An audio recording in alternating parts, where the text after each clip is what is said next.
Hello বন্ধুরা, তোমরা কেমন আছো? আশা করি সকলে অনেক ভালো আছো।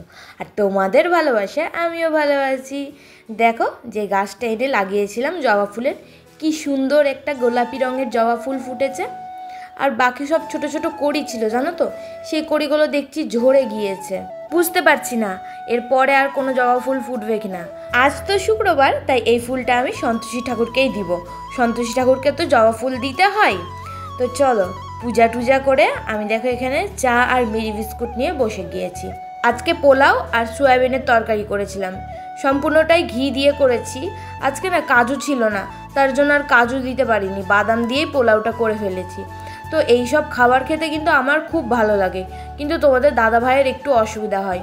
আর আমার একদম ভালো লাগে না, একজনের জন্য এক রান্না করব, আরেকজনের জন্য আবার রান্না করব, তাই দুজনের জন্য একই রান্না করে নিই।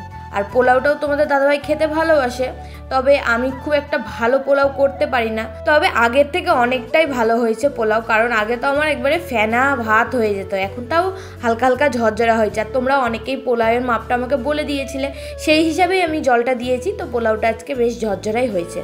তো খাওয়া দাওয়া করে আমি আমার আরেকটা চ্যানেলের জন্য কমেডি ভিডিও করছিলাম। দেখো, গোটা ঘর নোংরা হয়ে আছে, আর আজকে ভিডিও করতে করতে না অনেক রাত হয়ে গেছে।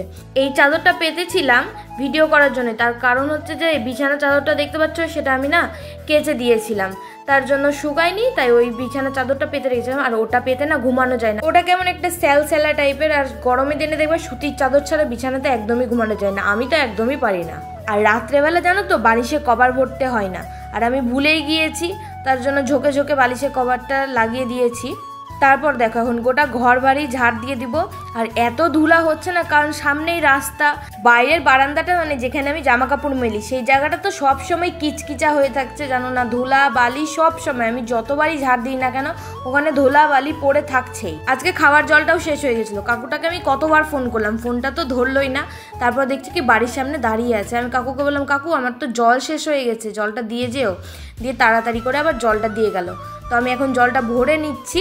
এই জলের খাপটিটা না অন্যদিন খুব তাড়াতাড়ি খুলে যায়, তবে আজকে অনেকটাই দেরি হলো, কারণ পারছিলাম না কিভাবে খুলবো, বুঝতে পারছিলাম না, তাই জন্য কেচি দিয়ে খুললাম। আজকে রাতে রান্না হবে লুচি আর আলু পোস্ত। আলু পোস্তটা না আমি আজকে প্রথম ট্রাই করব। তো চলো দেখা যাক কেমন রান্না করতে পারি আমি আলু পোস্তটা। আটা মেখে আলুটা কেটে পোস্তটা বেটে আমি আগেই রেখে দিয়েছিলাম। এখন আমি রান্না করে নিচ্ছি, আমার ওইদিকে সম্পূর্ণ কাজ হয়ে গেছে। এখন এই দেখো আলু পোস্তটা করে নিচ্ছি। আর তখন আটাটা না মানে খুব ভালো করে মাখিনি, তাই এখন আটাটা একটু ভালো করে মেখে এখন লইগুলো করে নিব। বিয়ের প্রথম না আমি রুটি লুচি এসব না করতে পারতাম না, পরোটাটাও করতাম, তাও টেরা বেঁকা করে, খুব ভালো একটা পারতাম না। রুটি করা নিয়ে অনেক ঝামেলাও হয়েছে, সে অনেক কাহিনী। যদি কোনো দিন পারি তো বলবো, তোমাদের সাথে শেয়ার করব। দেখো, সব কথাই তো আমি আর তোমাদের সাথে শেয়ার করতে পারবো না, কিছু কিছু কথা, কিছু সাংসারিক কথা পার্সোনাল রাখাই ভালো। তাছাড়া সেগুলো যদি আমি এখন বলতে যাই, তাহলে যে কত অশান্তি কত ঝামেলা লাগবে তার নাই ঠিক। এই যে আমরা যেই সমস্যাটার মধ্যে পড়ে আছি, সেটা কিন্তু পুরোটাই তোমাদের দাদা ভাইয়ের দোষ, আমার কিন্তু কোনো দোষই নাই। কিন্তু কিছু মানুষ আছে, তারা আমাকে বলেছে সব দোষ আমারই। আমি তখন তাদের মুখে কোনো উত্তরই দিইনি, কারণ ফালতু কুকুরের সাথে লেগে লাভ তো নাই, কুকুর তো ঘেউ ঘেউ করবেই। আমি শুধু ঠাকুরকে বলেছিলাম, ঠাকুর তুমি দেখো, তুমি সব কিছু শুনো, আমি কিন্তু সব সহ্য করছি, এই বিচারটা না হয় ঠাকুরই করবে। আমরা বাড়ি থেকে আসার পর অনেক মানুষ অনেক কথাই বলেছে, যা কথা মুখে নিতেও মানে ভয় লাগে বা বুক কাঁপে। তাদেরকে আমি কোনোদিনই কিছু বলবো না। হ্যাঁ, আমি জানি কে কোন কথাটা বলেছে বা সব কিছুরই প্রমাণ আমার কাছে আছে, কিন্তু আমি কাউকে কিচ্ছু বলবো না। সেই সবের বিচার ভগবান আছে, ভগবান করবে। তার মানে এই না যে বারবার চুপ করে থাকবো। সাপকে তুমি যদি বারবার খোঁচা মারো, সে কিন্তু একবার হলেও ফস করে উঠবে। তাদেরই বলছি, যা করবা ভেবে চিন্তে করবা, বা যা বলবা ভেবে চিন্তে বলবা।